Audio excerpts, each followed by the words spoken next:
তুমি যদি কাউকে জল আনতে পাঠাও, আগে সে নিজে খাবে, তারপর তোমার জন্য নিয়ে আসবে।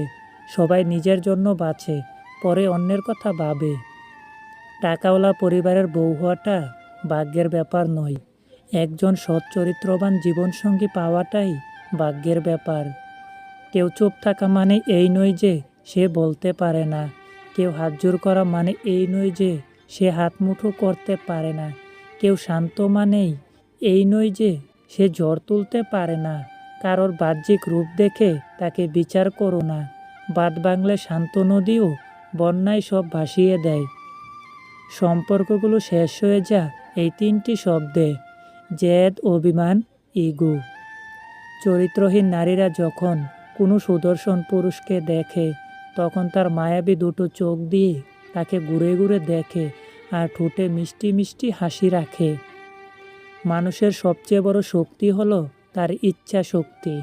যদি মন থেকে ঠিক করো, অসম্ভবকেও সম্ভব করা যায়।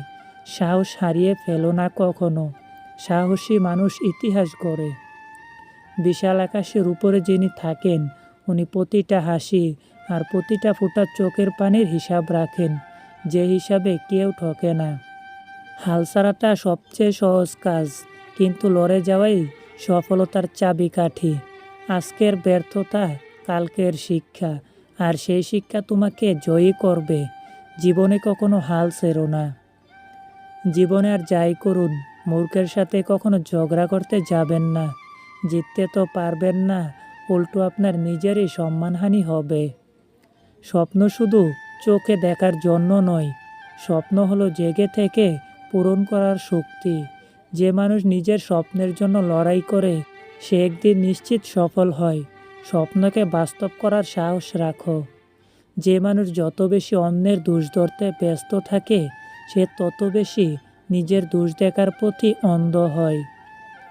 যার পরিবার নেই, সে জীবনের আসল আশ্রয় হারিয়েছে। টাকা পয়সা যতই থাকুক, পরিবার ছাড়া সব কিছু অপূর্ণ, কারণ পরিবার মানেই শান্তির ঘর। পরিবার হলো জীবনের প্রথম বিদ্যালয়, যেখানে মানুষ ভালোবাসা ও মূল্যবোধ শেখে। এখানেই শেখা যায় সম্মান, ত্যাগ আর বিশ্বাস। বন্ধুরা অনেক আসবে যাবে, কিন্তু পরিবার আজীবন পাশে থাকবে। সাইকোলজির মতে, যদি কোনো মহিলা আপনাকে দেখার পরে বারবার তার ওড়না ঠিক করে, তবে বুঝে নেবেন আপনার সাথে সেই নারী সহবাস করতে চায়।